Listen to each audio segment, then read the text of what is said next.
السلام علیکم، بول نیوز سے خصوصی ٹرانسمیشن میں میں ہوں مدثر اقبال اور میرے ساتھ ہیں سمیہ رضوان۔ ناظرین، بڑی ایک اہم ڈیولپمنٹ اس سال کی کم از کم بلکہ اس دہائی کی کم از کم یہ نظر آ رہی ہے کہ 20 سال سے افغانستان میں جو امریکی افواج جنگ لڑتی رہی ہے اس کے 31 اگست تک کی تاریخ کے انخلاء سے پہلے ہی حالات اس قدر بدلے کہ 15 اگست کو کابل بغیر کسی گولی، بغیر کسی لڑائی اور بغیر کسی توپ تفنگ کے فتح کر لیا گیا طالبان کی جانب سے۔ افغانستان میں امریکی انخلاء کے بعد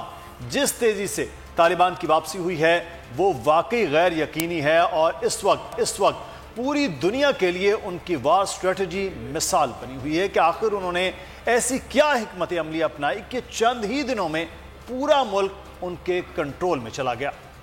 جی ہاں بالکل مدثر، اور جس طرح آپ نے بھی بتایا کہ کوئی گولی نہیں چلی اور بغیر گولی چلائے بغیر کسی جنگ کے فتح کر لیا گیا ہے، اور اب کسی بھی وقت طالبان امیر مولوی ہیبت اللہ کابل پہنچیں گے، جس کے بعد سے افغان حکومت کے سربراہ کا اعلان بھی کیا جائے گا۔ یہ تمام تر ڈیولپمنٹ غیر یقینی ہے جس نے تمام دنیا کو حیران کر رکھا ہے، اور اس وقت وہاں سے جو ویڈیوز سامنے آ رہی ہیں وہ بھی خاصی کنفیوزنگ ہیں۔ تو ایک طرف ہم دیکھ رہے ہیں کہ طالبان کی جانب سے کابل میں پرامن اور چہل قدمی کی ویڈیوز شیئر ہو رہی ہیں، تو دوسری جانب کابل ایئرپورٹ پر افراتفری بھی ہم نے دیکھی۔ ایسے میں تمام ہی ممالک افغانستان میں اب اس بڑی تبدیلی پر سر جوڑ کر بیٹھ رہے ہیں۔ وزیر اعظم عمران خان کی زیر صدارت قومی سلامتی کمیٹی کا اجلاس بھی ابھی کچھ ہی دیر بعد شروع ہو جائے گا، جبکہ اقوام متحدہ کی سلامتی کونسل بھی آج ہی اس معاملے پر سر جوڑ کر بیٹھیں گے۔ لیکن پاکستان کے لیے افغانستان میں یہ تبدیلی کتنی اہم ہے، عوام اسے مثبت سمجھیں یا نہیں، اور طالبان کی جانب سے یہ اعلان کتنا اہم ہے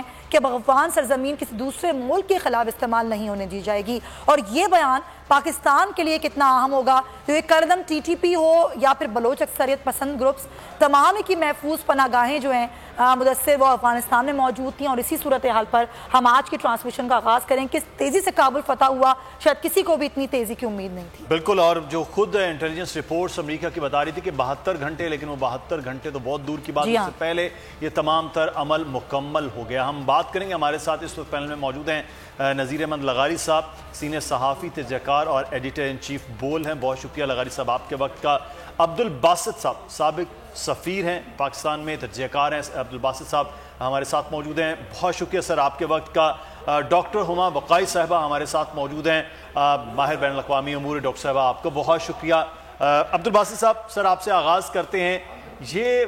جو لگ رہا تھا کہ 20 سال کی جنگ ہے، اس کے بعد اب افغانستان جب 31 اگست کے بعد نکلے گا حالات بڑے مختلف ہوں گے، خانہ جنگی کی کیفیت ہوگی، لیکن اس خانہ جنگی کی کیفیت سے تو افغانستان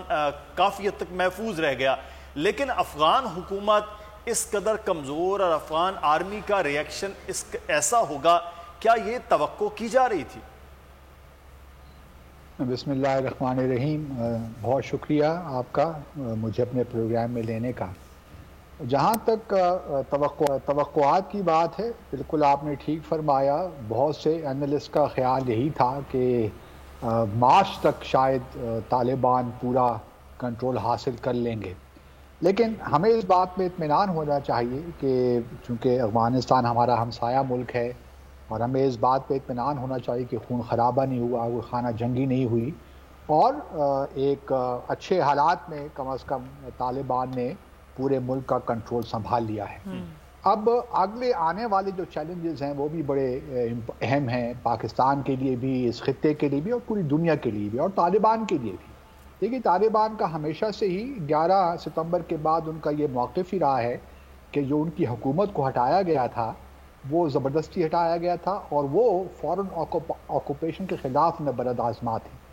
اور انہوں نے اگر ریکنسیلیشن کا پروسیس سے بھی حصہ لیا تو ان کی پہلی ڈیمانڈ یہی تھی کہ پہلے ہمیں اسلامک ایمریٹ آف افغانستان کو بحال کرنا ہے، اور ابھی بھی ان کی حکمت عملی یہی رہی ہے کہ جہاں انہوں نے ملیٹریلی اپنے آپ کو انٹیکٹ رکھا، جو ان کی موومنٹ تھی آئیڈیولوجیکل اس کو بکھرنے نہیں دیا، اس کو انٹیکٹ رکھا، اور ساتھ ساتھ اس دفعہ جو ایک تبدیلی میں نے دیکھی کہ انہوں نے بڑا اپنے آپ کو اسکلفلی پلیس کیا، پوزیشن کیا، جہاں، اور یہ سارا فلو ہوا ان کی ملٹری اسٹرینتھ سے، because both these things go together. تو انہوں نے رشیا کے ساتھ بھی انگیجمنٹ کی، رشیا نے ان کے ساتھ انگیجمنٹ کی، چائنا کی انگیجمنٹ ان کے ساتھ رہی، سو پاکستان کے ساتھ بھی ان کی رہی. پھر سب سے بڑا جو ان کا کمال تھا کہ انہوں نے اپنے لیے لیجیٹیمیسی یو ایس کی طرف سے بھی لی. جو 29 فروری 2020 کا جو دوحہ میں جو ایگریمنٹ سائن ہوا, وہ میں سمجھتا ہوں کہ ان کے لیے ایک ٹرننگ پوائنٹ تھا طالبان کے لیے, کیونکہ امریکہ نے ان کو ڈیفیکٹو کابل کی نئی حکومت تسلیم کر لیا اس ایگریمنٹ میں, اور یہ ان کے لیے ایک بہت بڑا میں سمجھتا بوسٹر تھا ان کے لیے. اور پھر آج جو ہم دیکھ رہے ہیں, آج یقیناً ان کے لیے ایک بڑا ایسا موقع ہے کہ وہ تمام افغانز کو اکٹھا رکھیں, انکلوسیو رکھیں. اگر انہوں نے وہی کام کیا جو 90s میں کیے تھے تو پھر آبویسلی ان کے لیے مزید مشکلات بڑھیں گی. تو ہمارے لیے بھی چیلنج یہی ہے کہ ہمیں بھی طالبان کو اس وقت انکریج کرنا ہے, دیوار کے ساتھ نہیں لگانا. ہمیں انکریج کرنا ہے کہ آپ ایک انکلوسیو سیٹ اپ کی طرف جائیے. دیکھیے سب سے بڑی بات یہ کہ عبداللہ اس وقت کابل میں موجود ہیں, حامد کارزئی بھی کابل میں موجود ہیں. تو یہ انڈیکیشنز ہیں کہ طالبان اور open to different ideas as to how to. لیکن یہ ضرور ہے کہ گورنمنٹ ان کی ہوگی, لیکن وہ اور لوگوں کو شامل کر سکتے ہیں. یہ توقع رکھ رہا ہے, اگر کوئی یہ توقع رکھ رہا ہے کہ وہ کسی اور کا دے پلے سیکنڈ فڈل